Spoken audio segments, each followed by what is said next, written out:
গণ অধিকার পরিষদের সাধারণ সম্পাদকের দায়িত্ব থেকে পদত্যাগ করে বিএনপিতে যোগ দিয়েছেন মুহাম্মদ রাশেদ খান। আজ শনিবার দুপুরে বিএনপির চেয়ারপারসনের গুলশানের রাজনৈতিক কার্যালয়ে আয়োজিত এক অনুষ্ঠানে তিনি আনুষ্ঠানিকভাবে বিএনপিতে যোগ দেন।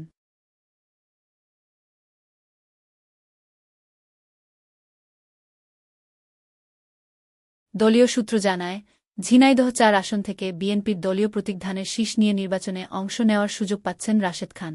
অনুষ্ঠানে বিএনপির মহাসচিব মির্জা ফখরুল ইসলাম আলমগীরের হাতে ফুল দিয়ে দলে যোগ দেন তিনি। পরে মির্জা ফখরুল আনুষ্ঠানিকভাবে রাশেদ খানের মনোনয়নের ঘোষণা দেন। এ সময় বিএনপির স্থায়ী কমিটির সদস্য সালাহুদ্দিন আহমদ উপস্থিত ছিলেন। এদিকে বিএনপির মহাসচিব ঝিনাইদহ ৪ আসনে বিএনপি ও অঙ্গসংগঠনের সব নেতাকর্মীকে ঐক্যবদ্ধভাবে রাশেদ খানকে বিজয় করতে কাজ করার আহ্বান জানান। অন্যদিকে শুক্রবার রাতে গণমাধ্যমে পাঠানো গণ অধিকার পরিষদের এক প্রেস বিজ্ঞপ্তিতে জানানো হয়, দলের উচ্চতর পরিষদের সিদ্ধান্ত অনুযায়ী দলীয় শৃঙ্খলাপরিপন্থী কর্মকাণ্ডে জড়িত থাকার সুস্পষ্ট প্রমাণ পাওয়ায় রাশেদ খানকে সাধারণ সম্পাদকের পদ থেকে বহিষ্কার করা হয়েছে।